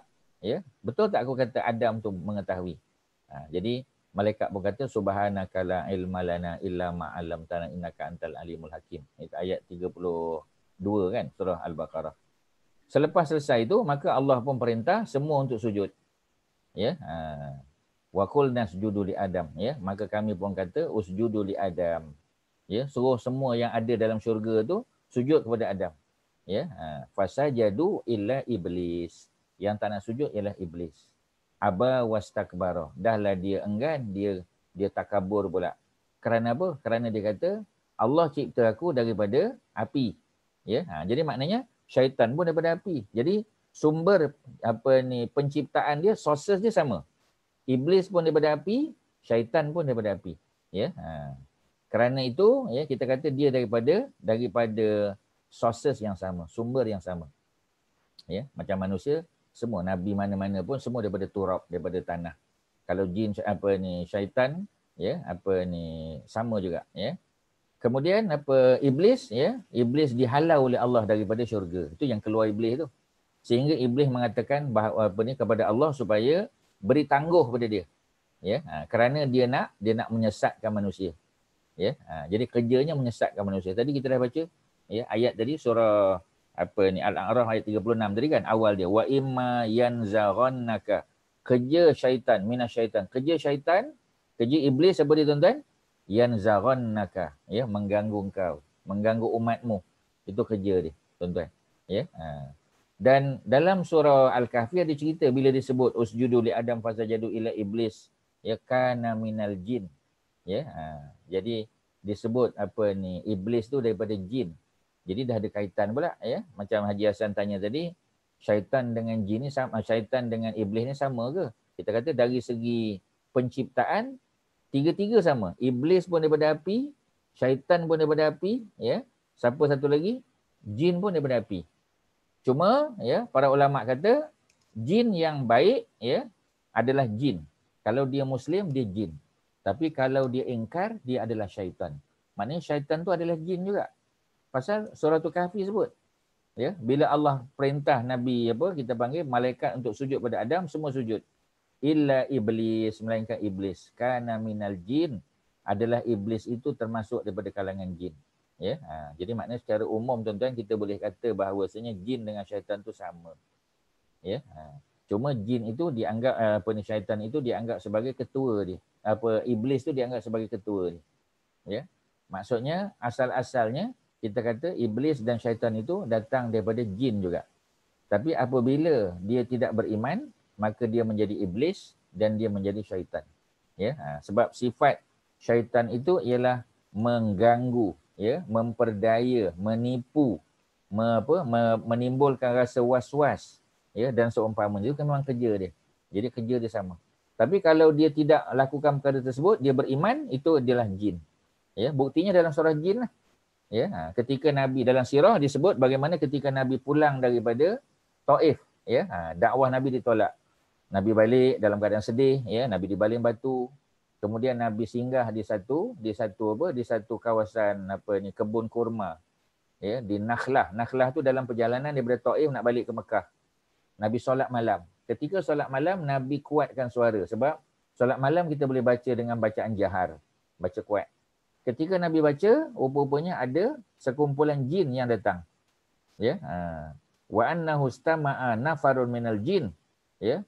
Faqalu, mereka berkata, ya, inna sami'na Qur'anan ajaba. Sesungguhnya kami telah mendengar Quran yang menakjubkan. Mereka dengar Quran.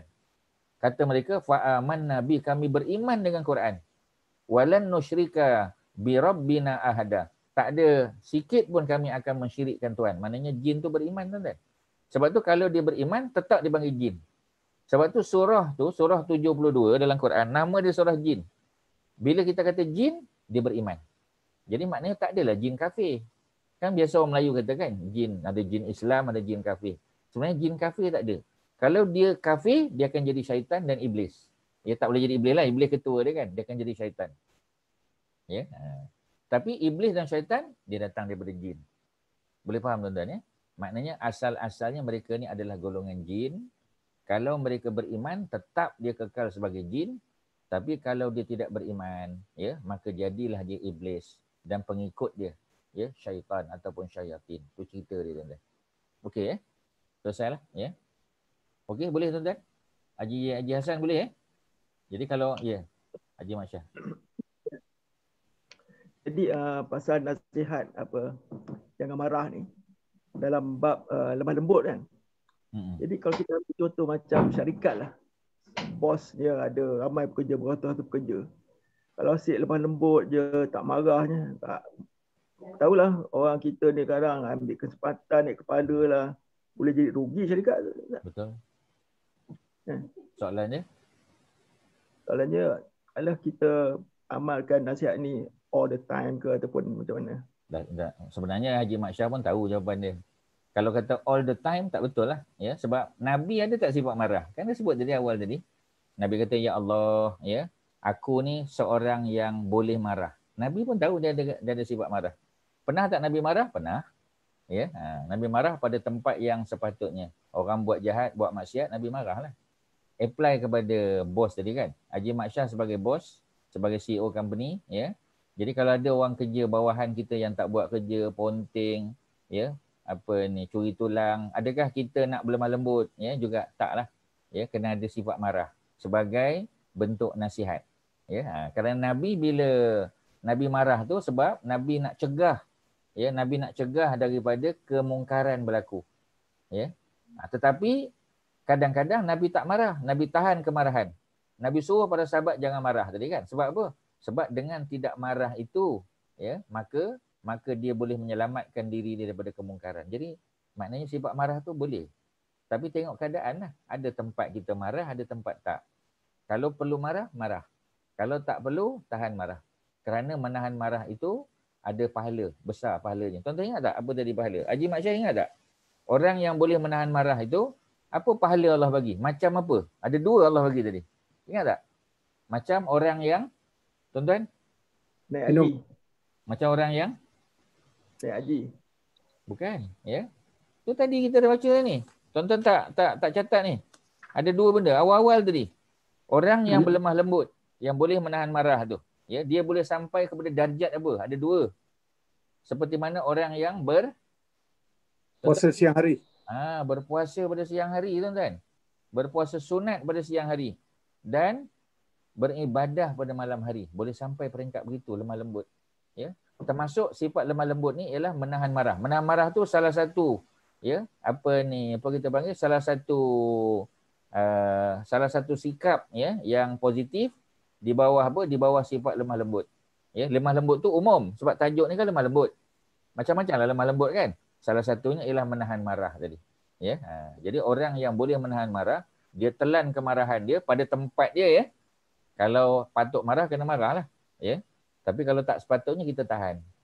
Dan orang yang menahan marah itu, yang berlemah lembut tadi, maka dia dapat pahala macam orang yang berpuasa pada siang hari dan beribadah pada malam hari. Takkan tak nak, tuan-tuan. Ya. Jadi itu cerita dia. Okey, ya. Jadi pada Haji Mak Syah, boleh marah. Ya. Dengan niat marah itu untuk memberi nasihat, boleh. Ya, kita tengok dia tak apa kita panggil, tak buat kerja, ya. Jadi kita kita warning dia, kita bagi dia show cause letter.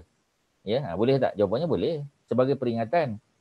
Ya, kita kata awak kalau didapati buat kesalahan yang sama lagi, maka ya mungkin terpaksa diberhentikan kerja. Itu sebagai amaran lah. Boleh tak? Jawapannya boleh. Ya, kerana memang dia tak buat kerja. Ya, kita lama dah nak berhentikan dia dah. Tapi kita mengenangkan dia ni pernah berjasa.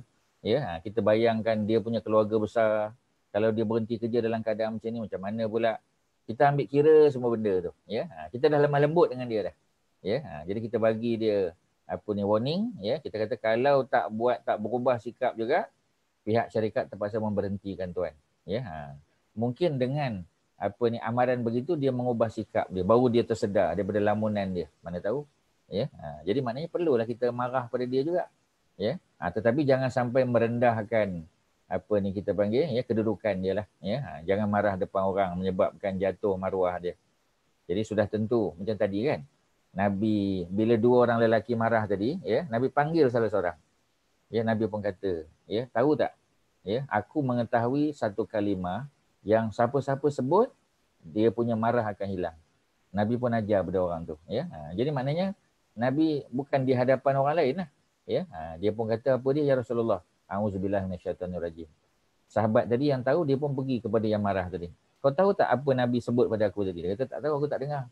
Nabi kata, kalau kamu baca a'udzubillah minasyaitanirrajim, akan hilanglah daripada kamu sifat marah. Kan benda yang kita boleh belajar, tuan-tuan. Okey, ada lain silakan, tuan-tuan. Ada apa? Ya. Tuan-tuan, ada apa? Tan Sri ada apa soalan? Ada apa nak share? Ustaz suka dengar tuan-tuan share sebenarnya. Tuan-tuan jangan dengar saja. Dengar tu memang boleh pahala.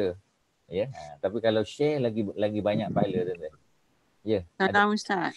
Ya, silakan. Assalamualaikum. Maknanya sequence kalau kita marah tu mula kita ucap yang auzubillah lah. Lepas tu bila kita diri kita duduk. Bila kita duduk kita baring. Kalau baring pun still hot, kita pergi ambil wuduk atau mandi lah. Ya. Kalau still hot, tidur. Kalau tidur pun marah juga, tak tahulah. Tidur tu baring lah kan. Ya. Okey, betul lah tu, ya. Sebab yang paling mudah, a'udzubillah minasyaitonirrajim. Itu yang paling mudah. Sebab Nabi tak kata suruh dia ambil wuduk, Nabi tak kata kan. Tapi dalam hadis yang lain Nabi letak sekuen dia tu. Ya, dia punya maratib. Maratib tu maknanya dia punya susunan dia. Jadi yang paling mudah bagi kita ialah a'udzubillah minasyaitonirrajim. Lega tak? Ya, kalau tak juga duduklah. Kalau tak juga baring, ya. Mungkin baring susahlah, ya, sebab kawasan tu kotor mungkin. Ya, kawasan lalu lalang takkan nak baring kan. Jadi pergi ambil wuduk. Macam tadi, Urwah tadi. Ya, bila datang seorang lelaki tadi menyebabkan dia marah, ya, dia terus pergi ambil wuduk. Ya, supaya dia jadi lega. Ya, Omar tadi, ya, adik dia suruh dia pergi mandi. Ustaz dah bagi beberapa contoh yang kita boleh jadikan sebagai panduan lah, tuan-tuan. Paling mudah macam tadilah. A'udzubillahi minasyaitonirrajim. Ya.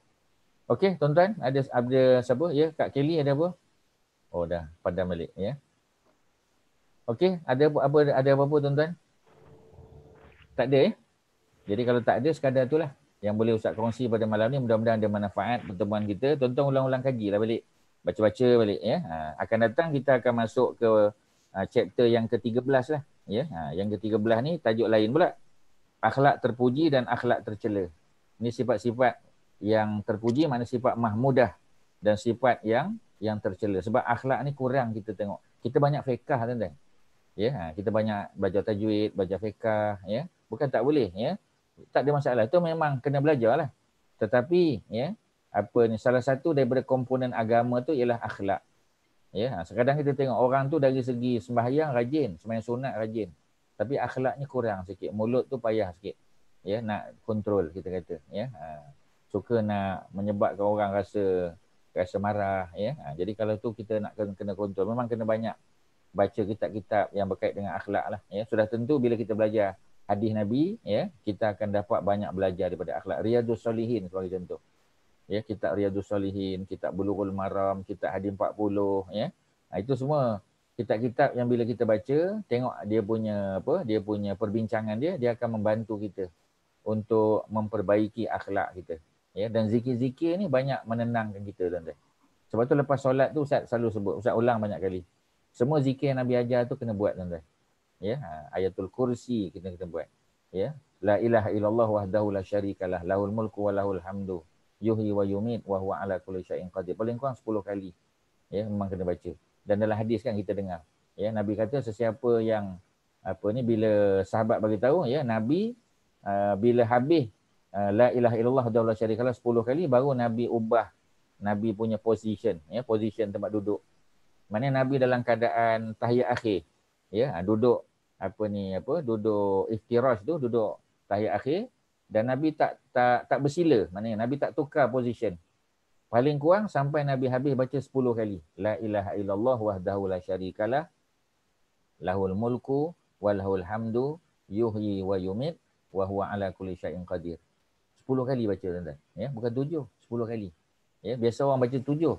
Cukupkan jadi 10. Kerana sesiapa yang membaca 10 kali la ilaha illallah wahdahu la syarikalah lahul mulku wa lahul hamdu yuhyi wa yumit wa huwa ala kulli syai'in qadir, Allah akan bagi dia pahala macam membebaskan 4 orang hamba abdi. Ya, itu dalam kitab Bulughul Maram hadis tu. Ya, Ibnu Hajar sebut.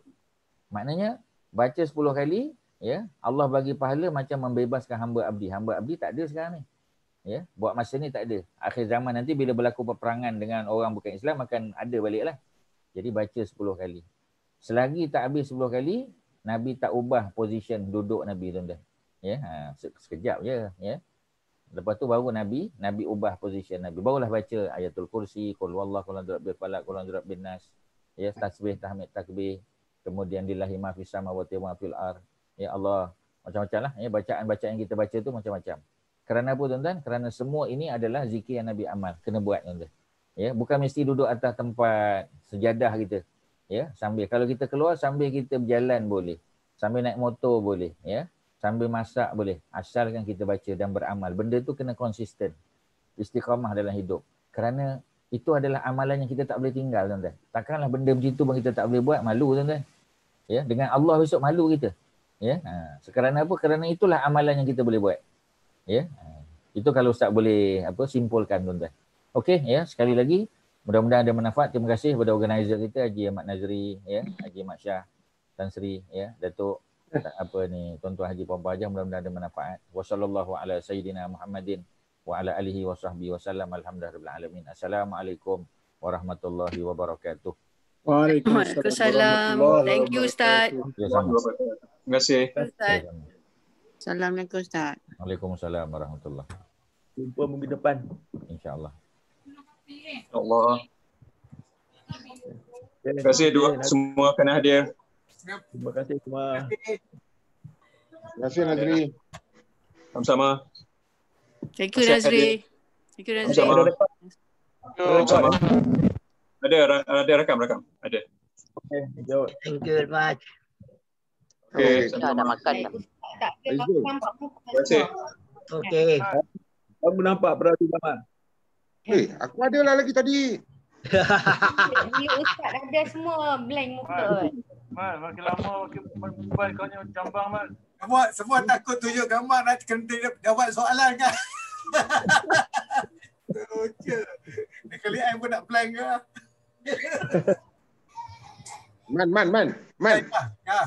Man, aku belajar ni Man. Kau boleh baca tak? Woi, jangan marah. Woi, tak hari.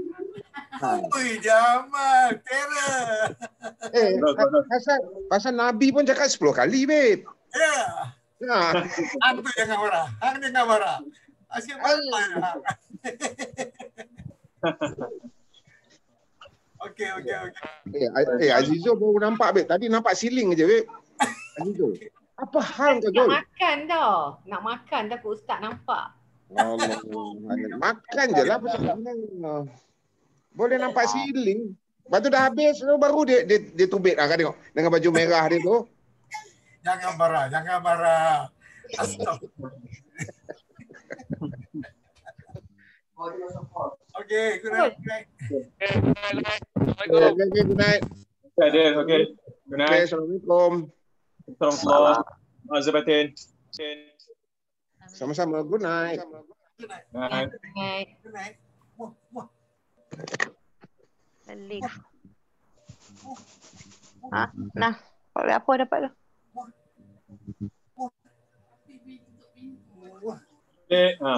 Cucu Datuk Osman. Cucu. Cucu berapa orang dah? Baru 2. Alhamdulillah. Ini yang mudah sekali. Alhamdulillah.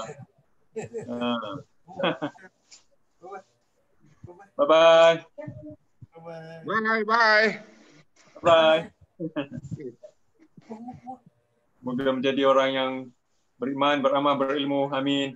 Dia pun tumpang-tumpang dengar juga. Tak apa ya. Bagus. InsyaAllah. Orang yang beriman, beramal, berilmu. Amin. Amin. Amin. Amin. Amin. Amin. Siapa nama dia? Apa nama? Nama dia? Wafi. Wafi. Wafi. Wafi. Apa? Wafi mana Wafi? Halo Wafi. Itu Wafi tu. Itu. Halo Wafi. Bye. Lambat Wafi tidur ni? Baru wangi Truman. 1 tahun 2 bulan. Yalah. Bye-bye. Bye-bye. Bye-bye. Okay, Datuk. Okey, baik. Assalamualaikum. Salam.